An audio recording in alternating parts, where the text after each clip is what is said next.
Je m'appelle Sonia Pignolet, j'ai 61 ans et je suis céramiste. Je m'appelle Véronique Torder, j'ai 63 ans et j'ai comme passe-temps hobby la photographie.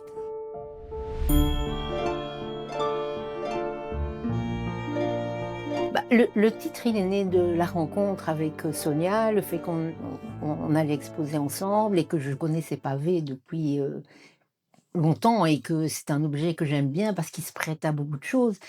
Et, et moi, j'allais photographier à Ostende depuis 2019. Je me poste toujours au même endroit.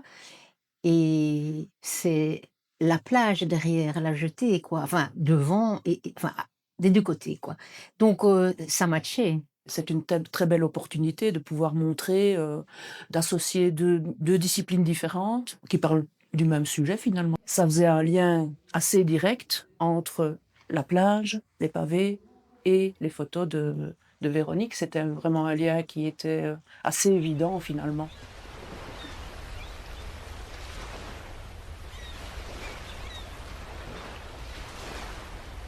Normalement, je mets jamais de couleurs ou très, très, très, très, très peu.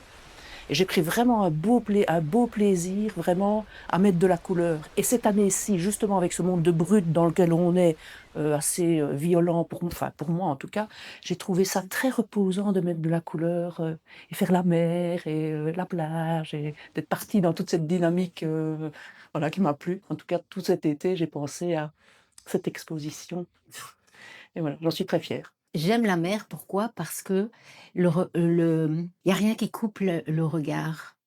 Le regard peut se perdre. Tandis qu'à la montagne, dans les vallées et cetera, il y a toujours quelque chose qui m'empêche de voir plus loin, quoi, même s'il y a rien à voir, hein, mais voilà, c'est comme ça. J'ai pas envie d'être empêchée, je suis comme un chat, j'ai pas envie que la porte soit fermée.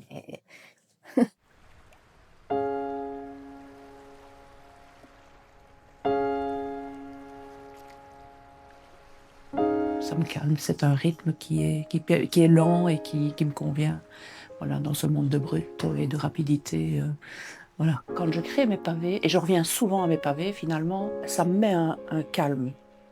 Rien que le fait de préparer ma barbotine tranquillement, de couler mes pavés, d'observer le niveau qui descend, de verser, c'est un rythme assez lent. C'est reposant. Moi, je suis quelqu'un de très euh, dynamique normalement. Et là, je suis obligée de me calmer. Je dois être concentrée, là, maintenant, dans l'instant. Donc celui-ci, ici, je l'ai fait il y a 2 heures à peu près, un jour pour que... Et en fait, le principe, c'est que, tu vois, il redevient un mot et, et le voilà. C'est des instants qui sont un peu particuliers, que je trouve particuliers, que je photographie. Et cette série-ci, elle a été débutée, en tout cas par rapport à ce qui est représenté en 2019, par accident en fait. J'étais avec des jeunes de la famille qui sont partis, ils ont dit: «On va au bord de enfin, on va au bout de la jetée». Je leur ai dit: «Oh bon, moi j'ai assez marché aujourd'hui, je m'assieds et puis je prends mon téléphone» et je pense que je ne sais plus si c'est par mégarde ou bien si je vise, que je vois des jambes et j'appuie quoi. Et puis j'ai fait ça, pendant une demi-heure, le temps qu'ils reviennent et quand j'ai regardé, je me suis dit: «Mais ça me plaît en fait».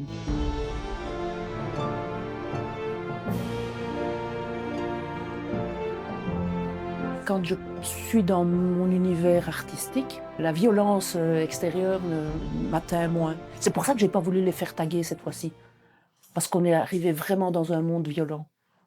Voilà. Donc c'est pour ça que j'aime bien laisser tout le monde penser ce qu'il veut, s'exprimer comme il veut, puisqu'ils peuvent s'exprimer sur mes pavés. Et donc la deuxième partie de l'exposition, donc les participants ont l'occasion de eux-mêmes mettre leur ressenti sur un pavé, que ce soit un texte, que ce soit une fleur, que ce soit un truc tagué, vraiment se laisser aller sur les pavés. Les photos seront vendues au profit de 3 associations, de l'entité de Wans, un foyer pour enfants en difficulté placé par le SAJ et cetera hanté, une école des devoirs d'alphabétisation, ici à Wans et une association à Liège qui s'appelle Sortir du bois et qui s'occupe, des personnes qui sont sans toit, en fait. Je trouve que c'est bien de pouvoir partager et d'être aussi dans la générosité finalement. C'était important pour moi de pouvoir amener ma petite pierre à l'édifice, donc si les gens sont intéressés, qu'ils se disent que c'est pas dans ma poche, ils font le versement à l'ASBL qu'ils veulent dans les 3 qui sont proposés et voilà. J'adore travailler pour que les gens soient heureux en regardant des pavés.